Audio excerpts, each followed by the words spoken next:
Hi guys, and welcome to this e.l.f. foundation review and demo. Today I'm talking about the e.l.f. Flawless Finish Foundation, which has SPF 15 and is oil free. These retail for either $6, £7.50 or €8. Here I have the shade Sand and here I have the shade Buff. So this is shade 83112 and this is the next one down.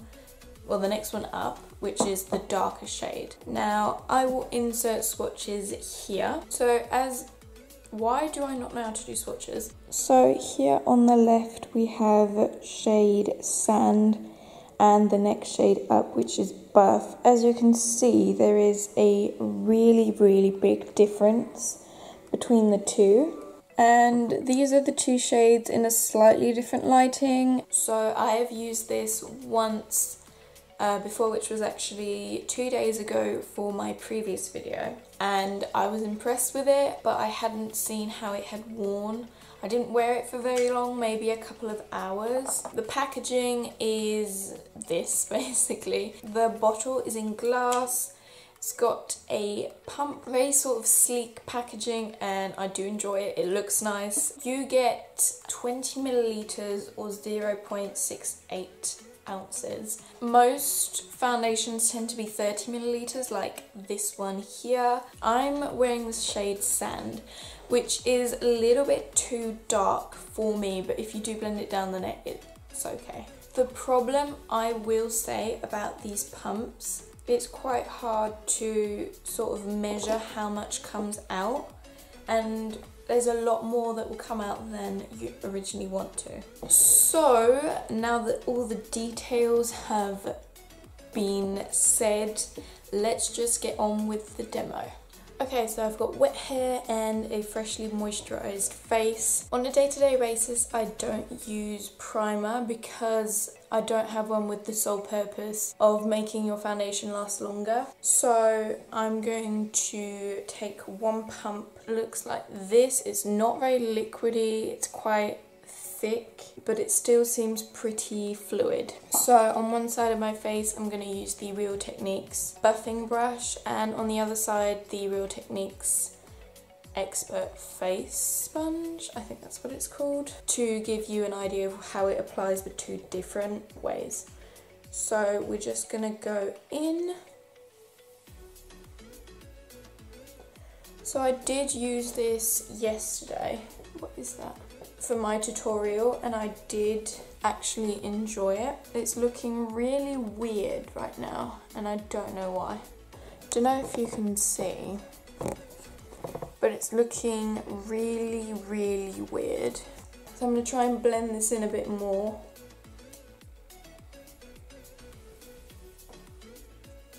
On my cheek it's looking fine, there's no particular problem, but I don't know what it was doing on my forehead, but it just did not look cute. So that is one sort of layer. If I bring you closer to the forehead, it does look slightly cakey, and it looks, I don't know how it looks. I'm not the biggest fan of it on my forehead, but on the rest of my face, like my cheek, is looking great. So I used a bit more than half of what was on my hand with the brush, so I'm going to put another pump because I'm going to lay this up since I've still got some redness peeking through here. But first we are going to go in on the other side.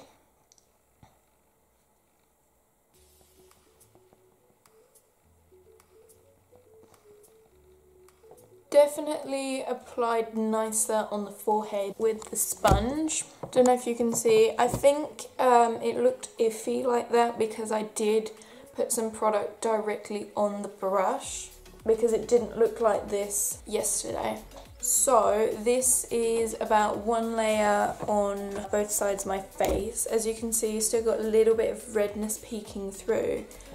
I definitely prefer the sponge side, and it just looks nicer, it just looks more airbrushed. I'm gonna add a little bit more here on my cheek on both sides. Yeah, I definitely prefer the way the sponge applied, but there isn't a massive difference. Like if you do wear this out, no one's going to tell that you've applied it with a different utensil on one side of your face and not on the other.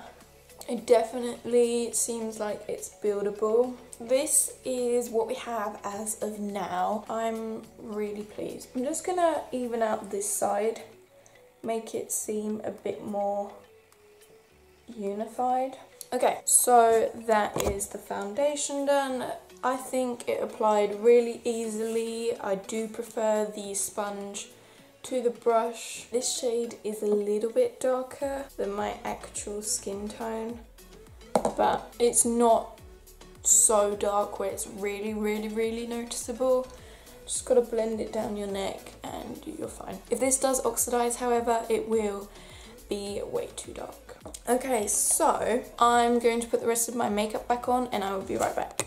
So yeah, my t-shirt, my nails and my eyeliner all match, which is really fun. Have a little bit of blue eyeliner. Got a peach lip, which I find really fun as well. For summer, my hair is still wet. Everything applied on top of this, like, really nicely. There was no problem whatsoever with the bronzer, the blush, the highlight.